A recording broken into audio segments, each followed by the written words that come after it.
आज हमारे बीच आदरणीय पत्री जी यहाँ आंध्र प्रदेश से पधारे हैं। पिछले काफ़ी वर्षों से पत्री जी लोगों को ध्यान करना सिखा रहे हैं, ध्यान के बारे में जागरूक कर रहे हैं और अपना पूरा जीवन इस एक कारण के पीछे उन्होंने समर्पित कर दिया है।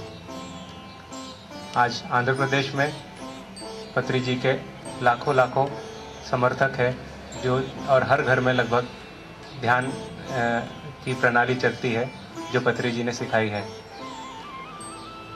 अब इसी ध्यान के सिलसिले को आगे बढ़ाने की कोशिश जारी है, जो हमें इस ध्यान को पूरे देश में, दुनिया में फैलाना है। आज का ये मौका हमारा एक प्रश्न उत्तर का एक सेशन होगा, जिसमें हम कुछ प्रश्न पूछेंगे जिनका समाधान आदरणीय पत्री जी करेंगे। सभी जलगांव वासियों का मेरा प्रणाम। मैं दीपक संघवी हूँ, जलगांव का निवासी हूँ। गत 5-6 वर्षों से पत्री जी के संपर्क में आए और काफ़ी तरक्की उन्नति हुई है ध्यान के मार्ग में और काफ़ी ज्ञान प्राप्त हुआ है। एक साधारण आदमी के हिसाब से मैं एक प्रश्न पूछना चाहूँगा कि ध्यान क्या होता है? ध्यान क्या है? ध्यान जीवन शास्त्र होती है। ध्यान जीवन को संतुलन में लाने का एकमात्र विधान। ध्यान ना हो तो जीवन में कोई संतुलन नहीं। ध्यान ना हो तो जीवन में कोई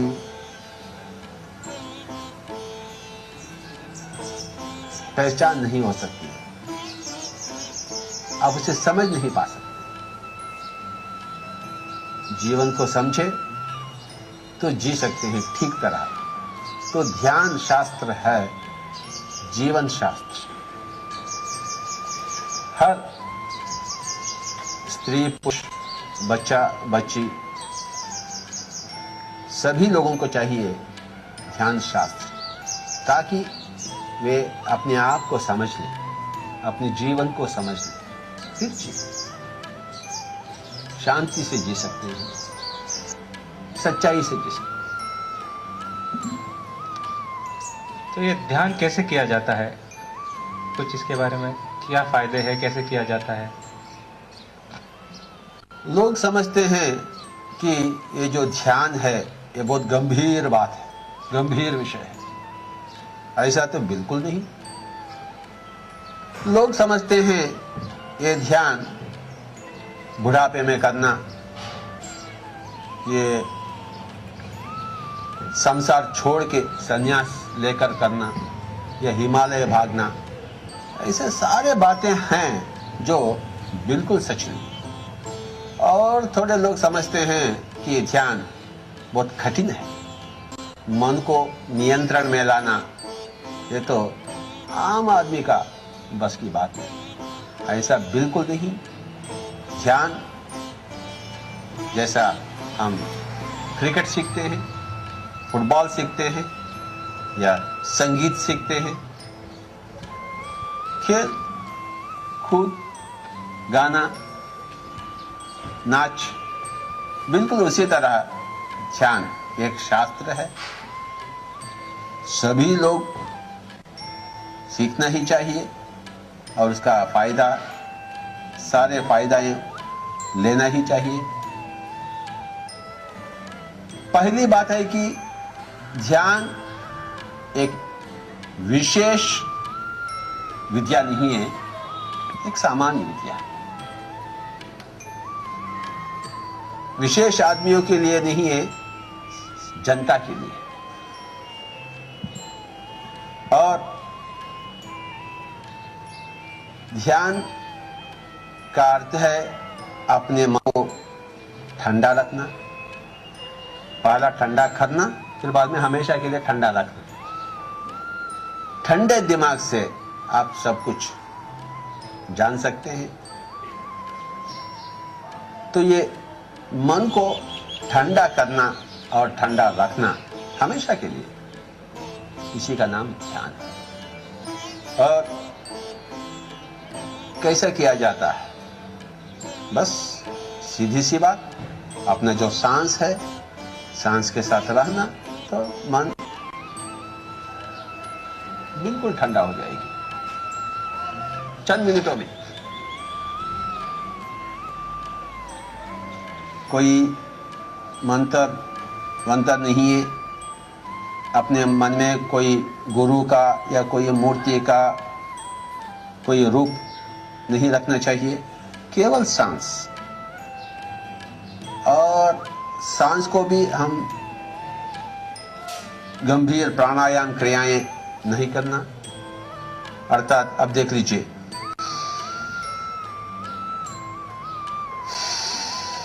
ऐसे नहीं करना, अथवा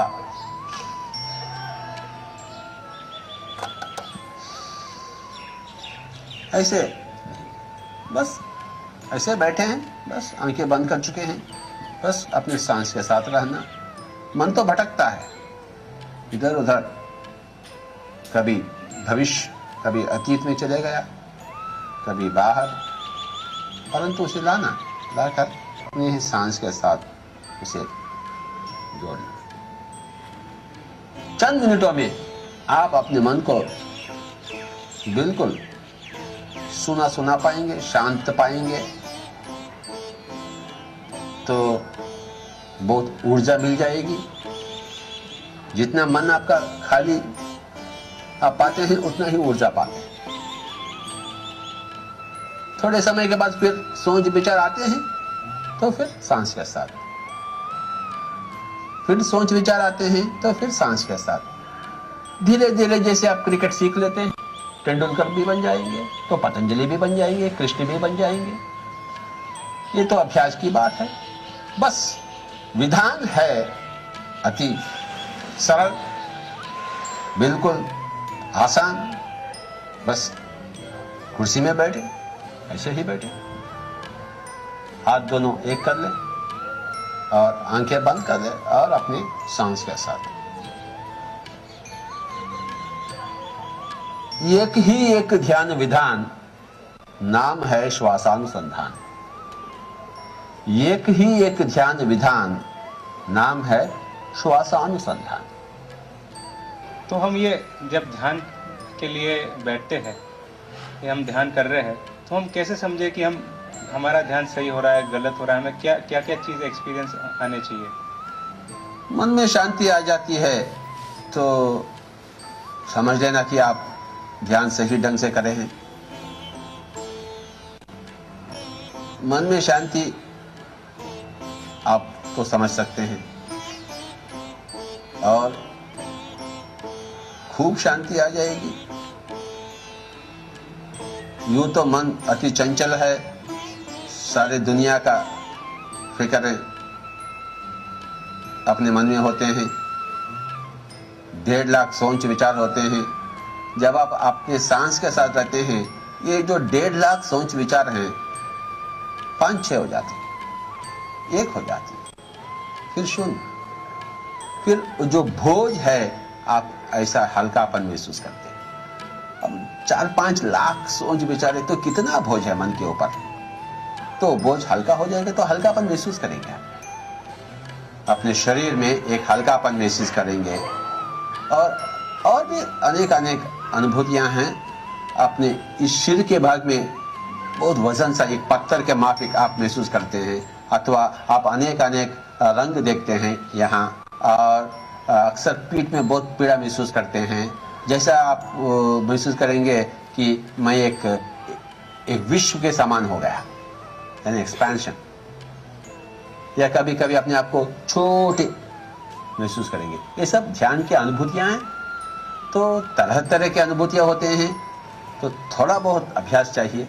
पहले बार बैठेंगे तो कुछ भी नहीं होगा, तो इसका मतलब ये नहीं है कि आपसे कुछ भी नहीं होगा, ऐसा बात नहीं। जैसा क्रिकेट है, पहले बार बॉलिंग डाल रहे हैं तो विकेट के ऊपर थोड़ी जाएगा। तो बिल्कुल जैसा क्रिकेट है वैसा ही ध्यान, हर रोज अभ्यास करें तो सभी लोग बन सकते हैं तेंदुलकर, गावस्कर। अनेक अनेक ध्यान अनुभूतियां होते हैं अंदर। बस जान लेना कि बहुत अच्छा है, अच्छा चल रहा है ध्यान। और ध्यान का जो प्रभाव है अपने जीवन में, अपने सोचने का ढंग, बातें करने का ढंग, चलना फिरना का ढंग, खाने का ढंग, सोने का ढंग, दूसरे लोगों से मिलने का ढंग, सब कुछ बदल जाती है, ठीक हो जाती है। तो पहचान लेना कि ध्यान आप ठीक कर रहे हैं और हमेशा ध्यान ठीक ही होता है।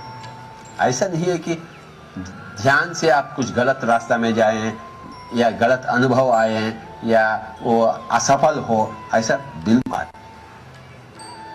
जैसा बीज पानी में रखते हैं तो वो फूट जाता है, उसमें क्या आश्चर्य की बात है। ध्यान अभ्यास से फूट जाता है और बगीचा आ जाती है अपने जीवन में। हम जैसे जैन परिवार में पैदा हुए तो नौकार मंत्र गिनते हैं, भगवान को मानते हैं, तो ये जैसे भक्ति करते हैं, तो भक्ति और ध्यान में क्या फर्क है? इस जन्म में आप जैन में पैदा हुए, पिछले जन्म में जैन पुनर्जन्म सिद्धांत मानती है नहीं मानती है? मानती है। ठीक है, अपने ही हिसाब से इस जन्म में आप जैन हैं, पिछले जन्म में पता नहीं। हिंदू होंगे, क्रिश्चियन होंगे, मुस्लिम होंगे, कम्युनिस्ट होंगे, एथिस्ट होंगे, तो अपने ही हिसाब से आप जैन में जन्म नहीं लिए। तो जब आप जैन में जन्म लिए हैं, पुनर्जन्म सिद्धांत को मानते हैं, तो काय की जैन? तो फिर ये जब हम करते हैं तो कब करना चाहिए, कितनी देर करना चाहिए? कब करना चाहिए और कितनी देर? मैं भी आपसे थोड़ा सवाल पूछूं? जी। समझो संगीत सीखने का है, कब सीखने का है, कौन सा समय है? कभी भी सीख सकते हैं, कितने देर अभ्यास करना? जितना ज्यादा हो इतना अच्छा तो सीखेंगे। यही तो बात है, मैं कह चुका हूं। मैं ध्यान शास्त्र भी संगीत शास्त्र के जैसा ही है, क्रिकेट शास्त्र के जैसा ही है, और क्रिकेट के अभ्यास के जैसे ही, संगीत के अभ्यास के जैसे ही ध्यान का भी अभ्यास। बस जो उत्तर आप देख चुके हैं संगीत अभ्यास के प्रति, बस वही उत्तर है ध्यान अभ्यास के प्रति। तो हमने जीवन में कभी भी ध्यान कर सकते हैं, सुबह, दोपहर, शाम, रात्रि। 5 मिनट बैठो, 10 मिनट बैठो, 5 घंटे बैठो, 5 दिन बैठो, आपकी मर्जी। अगर प्रगति चाहते हैं तो आपको ज्यादा से ज्यादा अभ्यास करना ही पड़ेगा। ज्यादा से ज्यादा अभ्यास नहीं करेंगे तो उतना प्रगति नहीं आएगी जितना आप चाहते हैं। चाहते हैं तो ज्यादा अभ्यास करना, ज्यादा अभ्यास नहीं कर रहे हैं उसका अर्थ यह है कि आप नहीं चाहते हैं उतना जितना आप चाहना चाहिए। संगीत सीखेंगे तो बिना चाहत नहीं सीखेंगे आप, और जितना चाहते हो उतना सीखेंगे। कोई बिस्मिल्लाह खान बना है, उसका अर्थ क्या है? तो उसमें उतना चाहत है। पतंजलि ने ध्यान का अभ्यास किया है, क्यों? उतना चाहत। हिटलर में क्यों नहीं है? और कुछ चाहत। दुनिया के ऊपर नियंत्रण लेना, तो उसका ख्वाहिश अलग है, उसका अभ्यास अलग है, स्वप्न अलग हैं, उसकी चाहतें अलग हैं। चाहते हैं तो करना, नहीं चाहेंगे तो नहीं करेंगे। मैं प्रफुल्ल संघवी उठा रहता हूँ। स्वामी जी से सर से परिचय हमारा काफ़ी दिनों से है। ध्यान के बारे में उन्होंने काफ़ी जानकारी दी। इतने सालों से ध्यान करते आ रहे हैं तो भी अभी मन चल विचल होते रहता है। तो क्या हमने संगीत के ध्यान किया तो उससे हमारे ध्यान साधना में कुछ फर्क पड़ेगा? इतने साल से आप कर रहे हैं फिर भी मन में स्थिरता नहीं आई। उसके 2 कारण हो सकते हैं। एक तो सही ढंग से आप नहीं कर रहे हैं। दूसरा कारण हो सकती है आप सही ढंग से कर रहे हैं पर भी फिर भी आप पिछले जन्मों में बहुत कर्म लेकर आए हैं, तो जब तक पूरा कर्म नहीं मिट जाता है भोगने से, तब तक ध्यान में स्थिरता पाना थोड़ा बहुत मुश्किल। तो आप तो ये जो आनापानसति का विधान अपनाए हैं, ठीक विधान है, तो विधान आपका ठीक है, परंतु आपका मन अभी स्थिर नहीं हो पाया है। उसका अर्थ है थोड़ा ज्यादा कर्म का बोझ लेकर आए हैं आप। धीरे धीरे जैसे अब वो बोझ हल्का होते चले जाता है, आपका मन स्थिर हो जाता है। तो अपने आप से कोई शिकायत नहीं करना कि क्या मैं ठीक नहीं कर रहा हूं, क्या मैं गलत रास्ता में हूं, ऐसा कुछ भी बात नहीं। हर इंसान का कर्म का बोझ एक होती है, जब तक वो धीरे धीरे हल्का नहीं होती तो ध्यान में आगे नहीं बढ़ते। ध्यान में जैसे जैसे अभ्यास को बढ़ाते चले जाते, वो कर्म का बोझ भी जल्दी से जल्दी। तो इसलिए मैं आपसे विनती करता हूं कि आप ध्यान के समय को, अभ्यास के समय को और बढ़ाएं। एक्चुअली ऐसा मेरी भावना या मेरे विचार में मानवता की सेवा ये हमेशा करने की भावना रहती है, और उसमें मेरा मन है। उसमें फिर मैं 2 घंटे 6 घंटे 8 घंटे भी हो तो उसमें इंटरेस्ट है। ध्यान करने बैठता हूँ तो भी उससे ज़्यादा मेरे को ज़्यादा उसमें, जब मानवता की भावनाएं आप में हैं तो वही तो चाहिए हमें।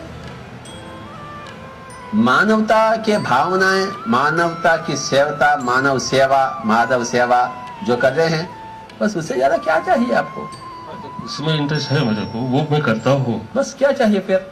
इसीलिए वो ध्यान में फिर ध्यान के लिए क्यों तड़प रहे हैं आप? मैं तड़प नहीं रहा हूँ, हाँ। पर अभी तो भी थोड़ी देर तो भी होना चाहिए, होना ही शांति चाहिए के लिए। दोनों भी होना चाहिए। हाँ, दोनों होना चाहिए, पर उसमें स्थिरता नहीं आ पा रही है। तो थोड़ी संगीत के साथ किए तो थोड़ी स्थिरता आती है। थोड़ा मानव सेवा थोड़ा कम करो, थोड़ा दूसरों के लिए भी छोड़ो थोड़ा मानव सेवा। पहले अपना खुद का सेवा करो। You know Shri Ramakrishna Mission आप जानते हैं? विवेकानंद, श्री रामकृष्ण, जानता नहीं, सुनता हूँ। तो उनका मोटो है आत्मनो मोक्षाय जगत हिताय च, अर्थात पहला अपने आत्मा को मोक्ष, फिर बाद में जगत का हित। तो दोनों भी करना चाहिए। ये आत्मा की साधना के लिए जो हित के कारण, हित के जो सेवाएं कर रहे हैं उसको आप छोड़ना नहीं, और उसके कारण अपने आत्म की मोक्ष के अभ्यास को नहीं छोड़ना। दोनों भी करना, संसार को भी निभाना, निर्वाण को भी निभाना, दूसरों को भी सेवा करना, अपना भी सेवा करना। जैसे दिन वैसा रात, दिन भी होना चाहिए, रात भी होना चाहिए। तो खूब सेवा भी कर सकते हैं और उससे भी ज्यादा खूब ध्यान में भी बैठ सकते हैं। क्यों नहीं बैठ सकते हैं? भला रात पूरा क्या करते हैं आप? रात पूरा ध्यान में बैठना, सोना नहीं, सोना नहीं। भगवत गीता में श्री कृष्ण ने कह चुके हैं, या निशा सर्वभूतानाम तस्याम जागर्ति संयमी। अर्थात जब जनता, साधारण सामान्य जनता सो जाती है तो एक योगी जागृत में, अर्थात ध्यान। रात के समय में तो आप जनता की सेवा नहीं करेंगे, तो अपना सेवा कर। सुबह जनता की सेवा खूब करना जैसे आप कर रहे हैं, और रात में स्वयं की सेवा खूब करना।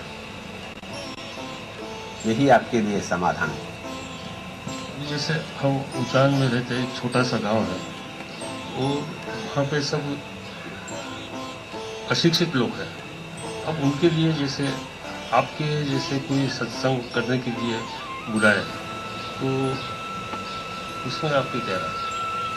कितने दिन लोग आएंगे आपके पास? एक दिन आएंगे? ऐसा नहीं कि उनके हर रोज थोड़ी आएंगे। हर रोज नहीं, कभी कभी। तो ऐसा कहना कि आप अपने आप को एक सुशिक्षित बनाओ, फिर आप अपने सारे गांव में सभी लोगों को, मैं आ जाता हूं, एक दिन आ जाता हूं तो फिर चले जाता हूं, तो इसलिए आप आते हैं, एक दिन के लिए भी आते हैं, बस। एक दिन का भी सत्संग करते हैं, एक दिन का मार्गदर्शन करते हैं, उससे जानकारी मिलती है। बिल्कुल हाँ, तो वैसे कोई सत्संग करने के लिए हम लोग किसी को बुलाए। हमेशा बुलाना, सभी लोगों को बुलाना। हाँ, सही ध्यान ढंग जो सीखता है, हाँ। सही ध्यान ढंग का अर्थ है सांस के ऊपर। ध्यान तो नहीं सिखाते वो लोग, सत्संग की अच्छी तरह से कैसे रहना चाहिए, तो उनको कहीं जाने का मौका मिलता नहीं है। कहाँ भी जाने का जरूरत ही नहीं, अपने घर में बैठ के ध्यान में बैठो, बस सब लोग अपने आप सुशिक्षित बन जाते हैं। केवल ध्यान से ही कोई अशिक्षित, कोई गंवारी, कोई गांव वाला सुशिक्षित होता है सत्संगों से नहीं। और गांव के लोगों को आप अशिक्षित मत समझना, क्योंकि वे लोग जल्दी से जल्दी ध्यान में चले जाएंगे, क्योंकि उनका मन बिल्कुल सीधा साधा। उनको ध्यान के बारे में कोई जानकारी है ही नहीं, वो भक्ति मार्ग से चलने वाले लोग। भक्ति मार्ग तो कोई मार्ग ही नहीं, वो तो आजकल उनका जो है तो वो सब भक्ति मार्ग से चलते हैं। उसे ज्ञान मार्ग में आप लाना। हाँ, ध्यान मार्ग को बताने वाला कोई नहीं है। आप है, मैं आपको बताऊं, आप सारे गांव को बताओ। मैं ऋतु संघवी, रायपुर निवासी। मैं पत्री जी के संपर्क में लास्ट 1.5 ईयर्स से आई हूँ और इनसे मुझे बहुत ज़्यादा ज्ञान प्राप्त हुआ है। पत्री जी, मुझे 2 सवाल हैं मेरे अंदर। एक तो हम आत्मा हैं, ऐसा हम कहते हैं, और आत्मा जन्म जन्म जन्म तक जीवित है। वो बार बार क्यों जन्म लेती है, क्या कारण है उसके पीछे? मैं बार बार जलगांव क्यों आऊं? क्योंकि मैं जलगांव को जाना चाहता हूं। जलगांव में इतना खूबियत है। जलगांव से आने से पहले मैं तो कुछ भी नहीं जानता हूं जलगांव के बारे में।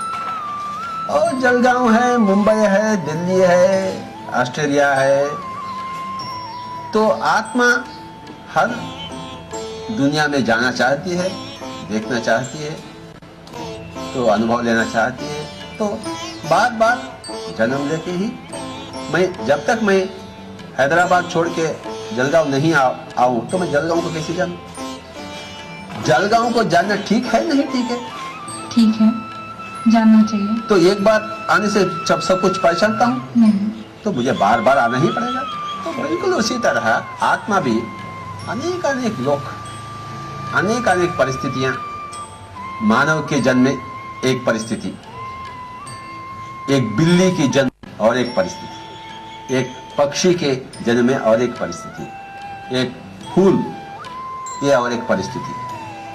ये फूल के जैसे क्यों न जन्म ले? तो तरह तरह के परिस्थितियां में हर एक आत्मा जन्म लेती है और लेना ही चाहिए। क्यों? मस्ती करना है आत्मा को। पर कोई मकसद है इसके पीछे? अरे मस्ती, जिस प्रकार हम कहते हैं कि बुद्ध भगवान, महावीर स्वामी ये सब कैवल्य को प्राप्त हुए हैं, वैसे ही कोई आत्मा की कोई जर्नी है क्या? मस्ती, मैं मस्ती उठाऊं? पक्षी का जन्म लेके हवा में उड़ के, बिल्ली का जन्म लेके भाग के, मानव का जन्म लेके आपसे फाइटिंग करके, तो ये मस्ती की बात है। और समझो आप चेस सीखे हैं, शतरंज? हाँ, क्यों? इच्छा है। क्यों? मजा आता है खेलने में। अरे वाह, वही तो मस्ती। जब तक आप सीखते नहीं तो उसका मस्ती कैसे उठाएं? क्यों सीखते हैं? क्यों उतना कष्ट उठाते हैं आप शतरंज सीखने का? क्योंकि खेलने में मजा आता है। आप सिलाई करते हैं, हाँ, क्यों करते हैं? वो भी चीज मुझे आनी चाहिए। क्यों आनी चाहिए? देखना है कि वो कैसे करते हैं। क्यों? एक क्यूरियोसिटी है। मेरी माँ कितना अच्छा सिलाई करती है, मुझे बहुत अच्छा लगता है। ये तो एक अद्भुत कला है, आपको अच्छा लगना ही चाहिए, समझे? तो आत्मा हर विद्या को सीखने के लिए तैयार हो जाती है, ताकि उसमें जो मस्ती है, आनंद है, उसका भोग करे। और बोलते हैं आत्मा में बहुत बल है, अनंत शक्ति है। अनंत शक्ति है। तो वो इतनी शक्ति है कि हम अगर हम बीमार भी हो गए तो खुद से लड़ने की शक्ति रहती है बिना दवाइयों के। पहली बात है, आप बीमार क्यों हुए? बीमार इसलिए हुए कि अपने आप को खो बैठे हैं, आत्मा की शक्ति को खो बैठे हैं बेकार बातों से, बेकार सोचों से। जो अपने आप के कारण से आप बीमार पड़े हैं, अपने ही कारण से ही आप स्वस्थ हो सकते हैं। कोई भी दवा नहीं है, कोई भी डॉक्टर नहीं है। हमेशा अपने ही कारण से आप बिगड़े हुए हैं और अपने ही कारण से आप बन सकते हैं। दूसरा रास्ता ही नहीं, दूसरा कारण ही नहीं है। अपने आप से हम बिगड़े क्योंकि हम बेकार बातें करते हैं, ऊर्जा का विशेष नष्ट हो जाता है, आत्मा का बेकार सोचते हैं तो ऊर्जा निकल जाता है, तो अब बीमारी आ जाती है। तो फिर आप अपने सोचों को, विचारों को नियंत्रण में ला लेना, ज्यादा नहीं खाना, बेकार चीजें नहीं खाना, ज्यादा मन को नहीं तड़पाना, मन को शांति में रखना, तो फिर शरीर का, तन का स्वस्थता वापस। कोई दूसरा नहीं, दवा खाएंगे आपका तन और बिगड़ जाएगा निश्चित रूप से। ये रेखा सौंदर्या जबलपुर से। यहाँ पर मेरे मधुबन में मामा साहब रहते हैं, उनके संपर्क में मैं आई और उनसे मैंने ध्यान सीखा और 3-4 साल से मैं पत्री जी के संपर्क में आई और उनसे मैं ध्यान में बहुत आगे बढ़ी, जिससे कि मेरे को अगले जन्म का भी अनुभव हुआ और मैंने जाना कि मैं अगले जन्म में कौन थी और मेरे को इस जन्म में क्यों मेरे को जन्म लेना पड़ा। पत्री जी के साथ जब भी मैं ध्यान करने बैठती हूँ तब मेरे को ऐसा ऊपर का सब पूरी दुनिया दिखती है कि ऊपर क्या चल रहा है और क्या नहीं चल रहा है। पर इन दिनों में जो है, जो मेरे को आपसे क्वेश्चन पूछना है कि इन दिनों में आजकल वो मेरे से सबके दर्शन होते हैं पर वो मेरे को हंस हंस के चले जाते हैं, इसका क्या मतलब हुआ? नहीं हंसना, नहीं हंसना चाहिए है, हंसना चाहिए। इसलिए हंस रहे हैं कि आपका जैसे मेरे से क्या गलती हो गई? गलती नहीं, आपका प्रशिक्षण पूरा हो गया। आपका जो कुछ सीखने का है उन लोगों से, क्या सीखने का है भला? कि आप शरीर नहीं है, आत्मा। सीख चुके हैं, अभी अज्ञानी नहीं रहे, आपको ज्ञानी हो चुके हैं। आपका तीसरी आंख बिल्कुल सजग हो चुका है, आप सब कुछ जानते हैं, इसलिए और कुछ कहने के लिए नहीं है, तो इसलिए वो मुस्कुरा रहे हैं। तो आपका समझो आपका प्रशिक्षण पूरा समाप्ति हो गया। अब आपको ध्यान में बैठने का भी आवश्यकता नहीं है, आप अभी दूसरे लोगों को सिखाना है। आप स्वयं सीखेलू बन चुके हैं। तो दूसरों को कैसे सिखाए? कोई संपर्क करे या फिर कोई आदमी सिखा सकता है? किसी को विश्वास ही तो होना चाहिए। उसके लिए क्या करना चाहिए? सिखाने के लिए क्या करना चाहिए? सिखाने के लिए स्कूल जाना, छोटे छोटे बच्चों को सिखाना, नन्हे को सिखाना। क्या ध्यान बुढ़ापे में सिखाना या बचपन में सिखाना? बचपन में। कौन करेंगे, कौन सिखाएंगे? आपको ही। तो आप जो सिखेलू हैं, आप जो सीख चुके हैं, जैसे आप सीखे हैं वैसे ही सिखाना, बच्चों को सिखाना। आप स्कूल चले जाना और सभी लोगों को बिठाना, ध्यान में बिठाना। जो आप आनंद और ज्ञान पा चुके हैं सभी लोगों को बांटना, स्कूल चले जाना। सभी लोग, कोई भी ऐसा नहीं है सृष्टि में जो इनकार करे कोई विद्या, ध्यान विद्या सीखने से, असंभव है। ये आपका कहना ठीक है, पर यहाँ जलगांव के जो वासी हैं बहुत अंधवासी हैं। जलगांव हो, मलगांव हो, भारत हो, पाकिस्तान हो, इंसान तो इंसान, और हर इंसान तो आत्मा है, प्रभु। क्या प्रभु का चाहत ऐसा नहीं होती है कि अपने आप को जाने? मैं शीतल सौंदर्या, जबलपुर निवासी। अभी तक ध्यान करने में मन नहीं लगता है, तो क्या करना चाहिए? तो ध्यान का प्रस्ताव क्यों? जब मन लगता है करेंगे। जल्दी क्या? जल्दी है क्या? जल्दी है सीखने के लिए। तो फिर बैठो घंटे भर, 2 घंटे 3 घंटे बैठो, मन लगे या न लगे बैठा। जैसा आप अपने पत्नी के साथ एक सिनेमा जाते हैं, पत्नी चाहती है सिनेमा देखें, आप तो नहीं चाहते हैं, परंतु पत्नी के लिए आप नहीं जाते हैं सिनेमा, 2 घंटे बैठते नहीं जाते हैं।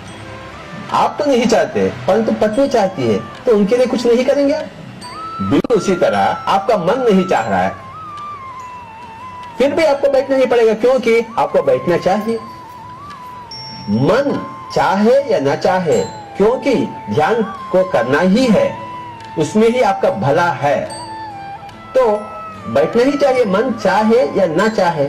समझो आपका तन बिगड़ गया, डॉक्टर ने कुछ कड़वा दवा दिया है, आप तो नहीं चाहते कड़वा दवा पीने, परंतु डॉक्टर ने कह चुके हैं ये कड़वा पीना ही चाहिए, तो पिएंगे नहीं पिएंगे आप?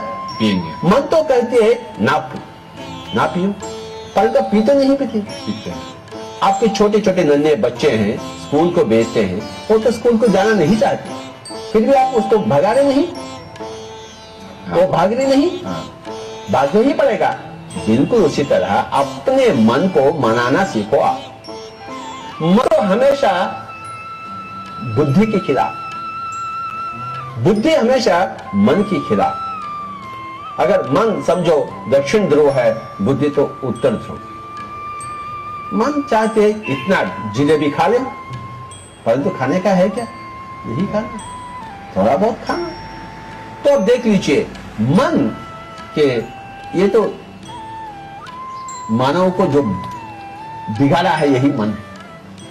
तो मन के साथ ही न बनो, बुद्धि के साथ ही बनो, अर्थात मन ध्यान को तो नहीं चाहता है, परंतु आपको ध्यान में बैठना ही है। जैसे आपके बच्चों को स्कूल को जाना है, तो आपको भी ध्यान के स्कूल में जाना है, अपने आप को शामिल करना है। मैं सोनाली राठी जलगांव से। उपवास वगैरह करने से क्या फायदा होता है?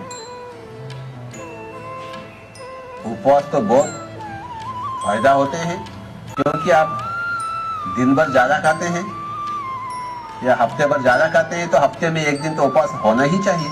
अगर ज्यादा खाते हो तो हफ्ते भर, अगर हर रोज आप सीमित खाते हैं तो उपवास की जरूरत है। तो असीमित खाते हैं, पहाड़ के उतना खा बैठते हैं, तो एक दिन हफ्ते में बिल्कुल पूरा उपवास तो होना ही चाहिए। जैसे कोई बोलता है कि ये व्रत रखने से ऐसा हो जाएगा, ये व्रत रखने से ऐसा हो जाएगा। नहीं, जैसे किसी को कोई प्रॉब्लम आता है, बोलते हैं व्रत रखो तो ऐसा हो जाएगा। व्रत क्या होता है मुझे तो नहीं मालूम, ये व्रत क्या है? उपवास और व्रत दोनों भी एक ही है? हाँ। तो फिर दो शब्द क्यों आया फिर? आलू भी बैंगन भी एक ही है? व्रत अलग है, व्रत तो कुछ देवी देवता का होती है। अच्छा। उपवास तो खाना पीना का होता है। हाँ। व्रत मन के लिए होती है और उपवास तन के लिए होती है। मन की स्वस्थता के लिए व्रत होती है और तन की स्वस्थता के लिए उपवास होती है। और मन की स्वस्थता के लिए व्रत जो कुछ देवी देवता का नाम स्मरण करना या कुछ रूप धारण करना, उससे 1,00,000 गुण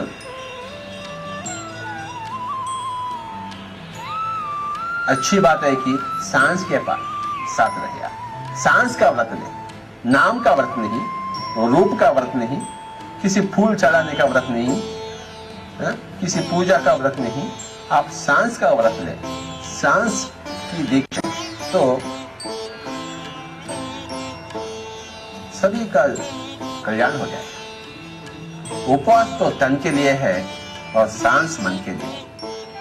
नाम मंत्र जपेंगे, पूजा करेंगे, देवी देवता का स्मरण करेंगे, स्तोत्र पाठ करेंगे, उससे समय का पूरा नष्ट होता है और जो आप लाभ आप चाहते हैं उस व्रत से वो नहीं लेते हैं, क्योंकि उसमें लाभ नहीं है। समझते हैं क्योंकि सदियों से आ रही है, अपने माता पिता लोग करे हैं, हम भी कर रहे हैं। ऐसा बात है, केवल सांस के साथ रहना, सांस का व्रत ले लेना। मन के लिए सांस का व्रत, तन के लिए उपवास का व्रत। ध्यान मार्ग को जानने के लिए कौन सी किताबें पढ़नी चाहिए? ज्ञान की किताब पढ़ना चाहिए। और कौन से राइटर्स? ऐसे बहुत कम हैं। कोई किताब का जरूरत, ध्यान के लिए तो कोई किताब की जरूरत नहीं, सांस की किताब है। कोई किताब की जरूरत ही नहीं, आवश्यकता ही नहीं है, समझे? ध्यान के लिए कोई बुक्स नहीं। आत्मविज्ञान के लिए काफी बुक्स, जैसे कलील जिब्रान, एनी बेसेंट, लेडबेटर, स्वामी रामा, योगानंद परमहंस। तो ये कोई आत्मकथा पढ़े आप, स्वामी परमहंस योगानंद का, वो तो आत्मविज्ञान के बारे में। ध्यान के बारे में कोई बुक नहीं, केवल सांस। Thank you. Thank you.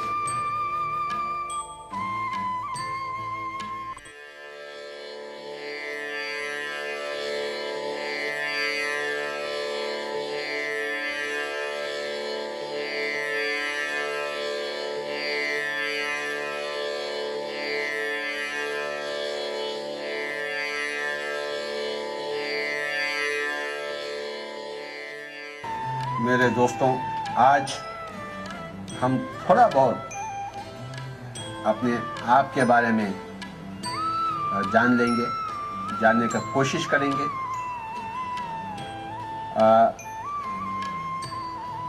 हम 5, 1, 2, 3, 4, 5, 4 तो एक तरफ है, एक तो दूसरी तरफ। हम एक स्तर पर तन, शरीर, हम दूसरे स्तर पर मन और तीसरी स्तर पर बुद्धि, और चौथा हम हैं आत्मा, और पांचवा हैं हम सर्वभूतात्मा।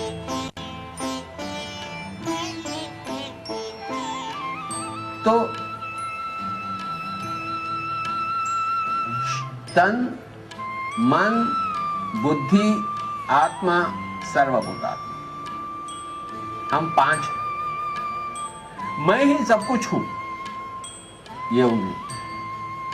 मैं हूं एक आत्मा, तो ये उंगली। मैं एक शरीर हूं, ये उंगली। मैं एक हिंदू ब्राह्मण हूं, ये तो मन की बात है। मैं एक पढ़ा लिखा हुआ हूं, मैं जानता हूं थोड़ा सच, क्या सच है क्या सच है, तो मेरे पास थोड़ा बुद्धि है, कौन सा नित्य है कौन सा अनित्य है, ये सब कुछ मैं जानता हूं। तो वो ज्ञान है बुद्धि। मैं एक शरीर हूं, मैं एक मन हूं, मैं एक बुद्धि हूं, मैं एक आत्मा, जो हमेशा के लिए है, और मैं सर्वभूतात्मा। तो हम सभी लोग 5 हैं। अब देख लीजिए,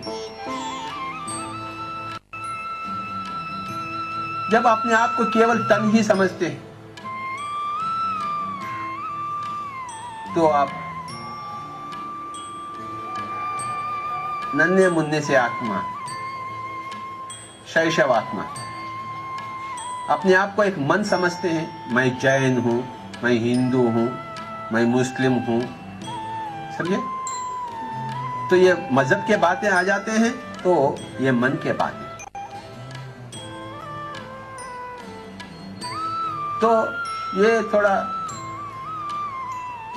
यू आत्मा। जो बुद्धि के बातें आ जाते हैं, मैं तो एक इंसान हूं, मुझे पढ़ना चाहिए, लिखना चाहिए, सबका सहायता करना चाहिए। तो वो एक प्रौढ़ आत्मा बन जाती, प्रौढ़ आत्मा। ये तो शैशव आत्मा, ये तो युवा आत्मा, प्रौढ़ आत्मा। तो बुद्धि के स्तर पर जब जीते हैं तो प्रौढ़ आत्मा, और आगे बढ़कर आत्मा के स्तर पर जीना शुरू करें। मैं एक आत्मा हूं, मैं शरीर ही नहीं, मैं एक शाश्वत आत्मा हूं। तो आप बन गए, आप एक वृद्ध आत्मा, और मैं ही सब कुछ हूं। यहां आप पहुंचे हैं तो आप बन गए एक परम आत्मा। तो एक शैशव आत्मा, एक युवा आत्मा, एक प्रौढ़ आत्मा, एक वृद्ध आत्मा और एक परम आत्मा। श्री कृष्ण या श्री राम या वर्तमान महावीर या श्री बुद्ध या श्री जीसस, वे यहां तक आप पहुंचे, इसलिए हम कहते हैं भगवान महावीर। जवाहरलाल नेहरू को हम भगवान कहते हैं क्या? क्यों नहीं कहते? क्योंकि वो भी भगवान है, सभी लोग भगवान हैं, परंतु वह बुद्धि के स्तर पर जिया है।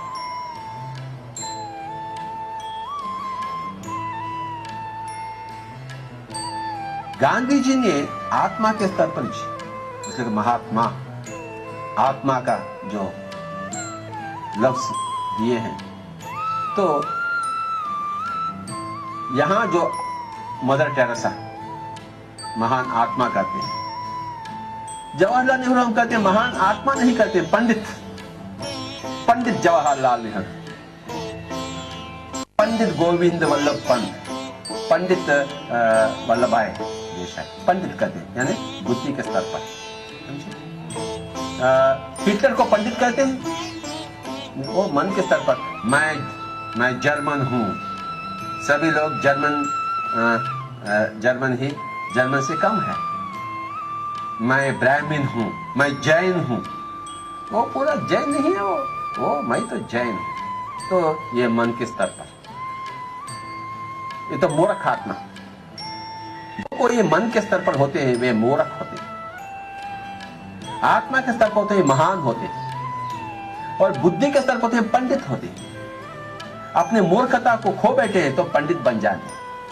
आत्मा का अनुभव हो जाती है, आत्मा के अनुभव में आप जी रहे हैं तो महान हो जाते हैं, और आगे बढ़कर मैं ही सब कुछ हूं।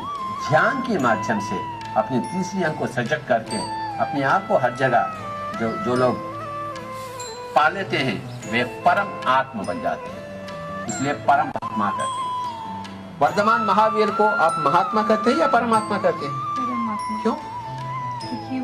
क्योंकि वो अपने आप को हर जगह पा लिया है, हर प्राणी में अपने आप को पा लिया है, अपने आप में हर प्राणी को पा लिया है। तो ये परम आत्मा।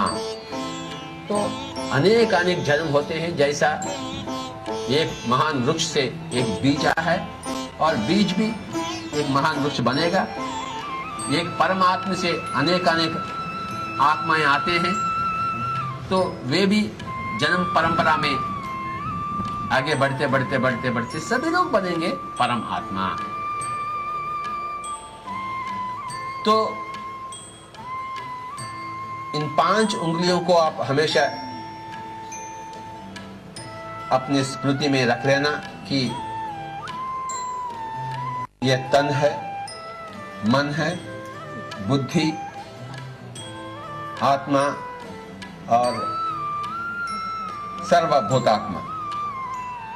अभी वाल्मीकि का रामायण आप जानते हैं, समझो कोई कुंभकर्ण के जैसा होता है, हमेशा खाना पीना सोना और कुछ नहीं, 6 महीने खाता है, 6 महीने सो जाता है। तो ये तन के स्तर पर है कुंभकर्ण, मन के स्तर पर रावण और बुद्धि के स्तर पर विभीषण, आत्मा के स्तर पर हमेशा बजरंगबली और सर्वभूतात्मा के स्तर पर श्री राम। समझे? तो ये कुंभकर्ण, ये रावण, विभीषण, श्री हनुमान जी और श्री राम। तमोगुण, रजोगुण, सात्विक गुण, शुद्ध सात्विक, निर्गुण। श्री राम तो निर्गुण है। और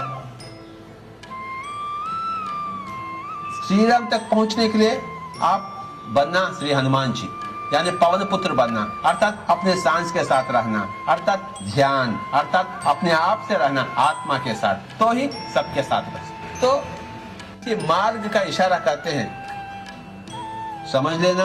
आप ऐसा करते हैं, इस उंगली को दिखाते हैं, इस उंगली को दिखाते हैं क्या, ऐसा दिखाते हैं, समझ लेना, समझ लेना, समझ लेना। अर्थात अगर समझना चाहते हैं कुछ तो ध्यान करना, आत्मा को संभालना, अपने आप को देख लेना। दूसरों लोगों को समझना चाहते हैं, पहले अपने आप को समझो, यही मार्ग है, यह उंगली। आत्मा ही मार्ग है। आत्मा के लिए तन मार्ग नहीं हो सकती है, मन नहीं हो सकती है, बुद्धि नहीं हो सकती है। अपने तन मन बुद्धि को बाजू हटा के अपने आप को पहचान, यही मार्ग है। इसलिए इसको हाँ, संभालो, इस उंगली को संभालो, आत्मा को संभालो। जागृत करने के लिए इस उंगली को हम दिखाते हैं। और किसी को हम बुलाते हैं, ऐसा बुलाते हैं, ठेंगा थोड़ी दिखाते हैं, ऐसा, क्योंकि ये तन है, क्योंकि आप तन नहीं है, आप तो असली तो आत्मा है। तो इसलिए हमेशा देखेंगे, मैडम जी आप आइए, ऐसा नहीं, मैडम जी आइए, ऐसा नहीं। तो ये जो उंगली है, ये आत्मा, ये तन है, ये मन है। अब देखो, आप जब छोटे से हैं, आप स्कूल में हैं, आप स्कूल में गए हैं, टीचर से कहें टीचर टीचर, ऐसा, क्योंकि ये तन की बात है। और टीचर ने क्या, जा बेटा, आप टीचर टीचर ऐसा नहीं कहें। और जब दो मन मिलते हैं ब्याह करने के लिए, तो इसे कहते हैं रिंग फिंगर। तो ये मन की बात है, ये तन की बात है, और ये आत्मा की बात है। आत्मा के बाजू ही बुद्धि होती है। जहां आत्मा का ताल्लुकात नहीं है, प्रस्ताव नहीं है, तो बुद्धि नहीं आ सकती। आत्मा से ही बुद्धि उपलब्ध है। जब तक आत्मा के बातें नहीं आएंगे, समझो हिटलर है, आत्मा के बातें नहीं आए तो, या वीरप्पन, तो उसमें कोई बुद्धि नहीं, बुद्धि तो बिल्कुल जीरो है। समझो महात्मा गांधी हमेशा अपने हाथ में भगवत गीता रखता। भगवत गीता में क्या है, आत्मा की बातें, तो इसलिए उसके पास बुद्धि है, एक हिमालय के उतना बुद्धि, इसलिए उसे महान आत्मा है। और हिटलर दुष्ट आत्मा, मूर्ख आत्मा।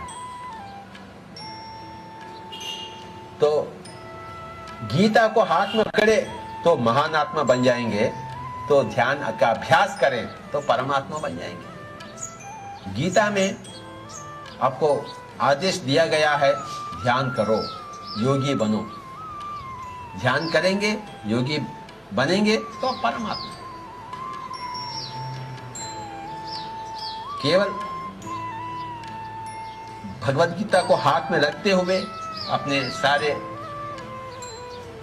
कामों को संभालते हुए महान आत्मा बने। ध्यान को संभालते, ध्यानी बनते हुए आप परमात्मा बन जाए। तो ये 5 उंगलियों की कहानी है, तन, मन, बुद्धि, आत्मा, सर्वभूतात्मा। कुंभकर्ण, रावण, विभीषण, श्री हनुमान जी, श्री राम। तमोगुण, रजोगुण, सात्विक गुण, शुद्ध सात्विक, निर्गुण। शैशवात्मा, बाल आत्मा, प्रौढ़ आत्मा, वृद्धात्मा, परमात्मा।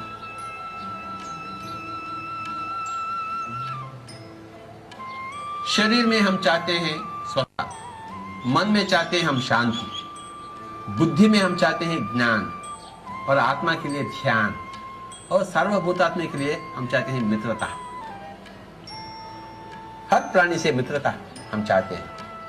हर प्राणी से जब मित्रता आ जाती है तभी आपका विजय है। इसे ये विजय का संकेत है। जब कोई परम आत्मा बन जाता है तो विजय पा लेता है। ये विजय का संकेत नहीं, ये मार्ग का संकेत है। ये विजय का संकेत है, ये मार्ग का संकेत है, ये लक्ष्य का संकेत है। मार्ग से ही लक्ष्य प्राप्त हो सकता। तो आत्मा ही मार्ग है, परम आत्मा बनना ही लक्ष्य। परम आत्मा का अर्थ है सर्व प्राणी कोटि से मित्रत्व। अब देख लीजिए, भगवान शंकर ने एक सांप को अपने गले में लगाया, तो वो मित्रत्व का संकेत नहीं है? अब देख लीजिए, एक सांप को अपने गले का आभूषण बनाया, ठीक है, उसे कहते हैं परमात्मा। तो अनेक अनेक जन्म चाहिए, 100 जन्म यहां और 100 जन्म यहां और एक 50 और एक, फिर आप यहां पहुंचे। हर आत्मा निश्चित रूप से इनमें से कहीं है, यहां से आना चाहिए और आप पहचान सकते कौन कहा है। और हर जगह जो कर रहे हैं तो बहुत ठीक ही है, थोड़ा बहुत ठीक नहीं भी हो सकती है। थोड़ा बहुत खाना ठीक है, ज्यादा खाना ठीक नहीं। थोड़ा बहुत आप जैन बनना ठीक है, ज्यादा जैन बने तो ठीक नहीं है। थोड़ा बहुत पढ़ाई करे तो ठीक है, एमएससी करे, एमए करे, एमडी करे, वो करे, वो ठीक नहीं है। थोड़ा बहुत पढ़ाई ठीक है प्रपंच की, समझे? तो ज्यादा से ज्यादा ध्यान आत्मविद्या। तो ये जो 3 है, थोड़ा बहुत ठीक है, ज्यादा ठीक है। तो इसे सीमित रखना, तन के व्यवहार में, मन के व्यवहार में और प्रापंचिक बुद्धि के व्यवहार में, और आत्मा के व्यवहार को ज्यादा बढ़ाना, ध्यान को ज्यादा बढ़ाना। तो ये 5 उंगलियों की कहानी है।